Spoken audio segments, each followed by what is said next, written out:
Ready to see some serious blog growth. We're talking Pinterest today, but not just pinning recipes and dream vacations. We're diving deep into Pinterest SEO. Yeah, the secret sauce to getting your blog in front of millions. Millions. I'm already sold. Yeah. So SEO, that's all about like keywords and algorithms and Yes. stuff, right? But how does that even work on Pinterest? It's not like Google. And that's what throws a lot of people off, right? They think Pinterest is just a social network.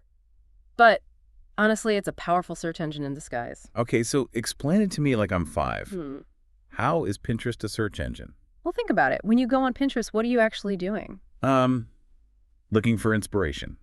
Cute dog pictures. Exactly. You're searching for something specific. Like, let's say you're looking for, I don't know, ideas to redecorate your living room. Ooh, yes. Yeah. Always looking for that. Right. So you might type in something like modern farmhouse living room decor. You're not just scrolling randomly. You have an intent, a search query.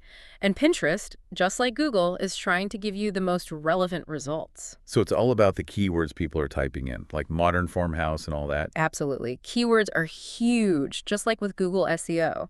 But there's also a visual component, right? Pinterest is all about the images. And that's what makes it so fun. I can spend hours just browsing pretty pictures. Me too. But those pretty pictures need to be strategic too. Pinterest's algorithm is looking at everything. The quality of your images, how relevant they are to the keywords being searched, and even how much engagement your pins are getting. Engagement. So like how many people are saving my pins or clicking through to my blog? Yep. All of that factors in. Pinterest wants to show its users the best, most relevant, and most engaging content. So it's not enough to just have pretty pictures. You've got to optimize the back-end stuff too. Okay, so it sounds like there's a lot more to Pinterest than I realized. Where do we even start? First things first, ditch that personal Pinterest account. Wait, seriously, I need a whole separate account just for my blog. Think of it this way. If you were opening a brick-and-mortar store, would you just set up shop in your living room? Okay, point taken. Yeah. But why is a business account so important for Pinterest? For starters, it gives you access to analytics. That's how you track what's working and what's not. It's like having a customer feedback form built right in. You can see which pins are performing well, what people are searching for, even what times of day your audience is most active. Oh, that's actually super useful. I had no idea. It's invaluable.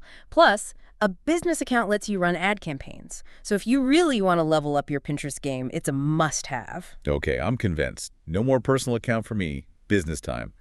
But then, how do I even find the right keywords to use? Well, you could always just guess. Please tell me there's a better way. There is, don't worry. Pinterest actually makes it really easy to do keyword research. Oh, tell me everything.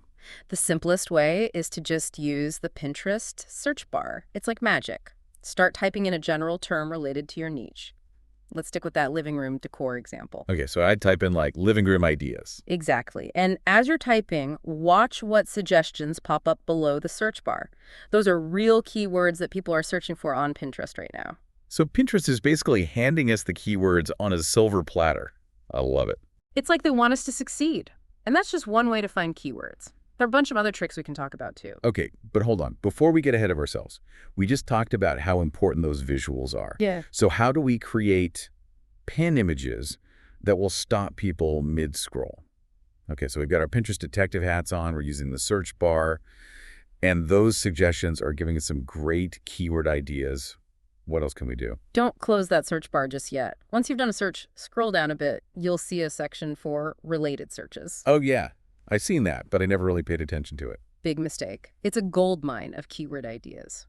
Pinterest is basically telling you what other things people are searching for related to that topic. Okay, so like if I search for living room ideas, the related searches might be living room color schemes or living room gallery walls. Exactly. You can get super specific and really hone in on what your ideal audience is looking for.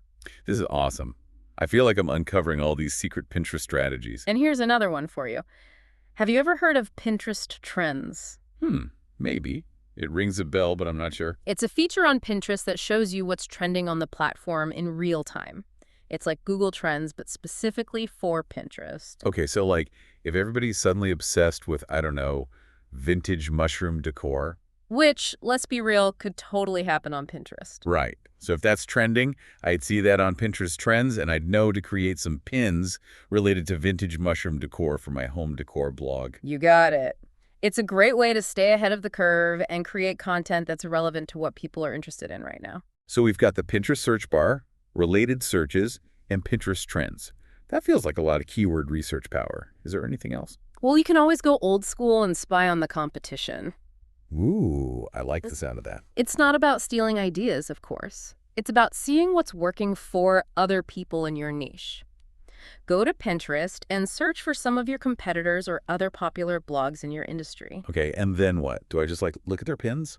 Pay attention to the keywords they're using in their pin titles and descriptions. See what boards they're creating and how they're organizing their content. It's a great way to get inspired and see what's already resonating with your target audience. Makes sense. So we've got our keywords, we've done our research. Now for the fun part, creating the pins themselves. Yes. And remember, we want those pins to be scroll stopping. Okay, so high quality images, that's a given, right? Absolutely. Blurry, pixelated images are a big no-no. You want your images to be clear, bright, and visually appealing. What about text on images? Is that a good idea or a little too busy? Text overlay is your secret weapon. It makes your pins way more scannable. Think about it. People are scrolling through Pinterest super fast. You've got to grab their attention. So a quick headline or a few words that tell people what the pin is about. Exactly. You can even use text overlay to highlight key takeaways from your blog post or entice people to click through. Like get the recipe or learn the secret. Yes. Make it irresistible. And don't be afraid to experiment with different fonts and styles to find what works best for your brand. Okay, this is making me want to go redo all my pins right now.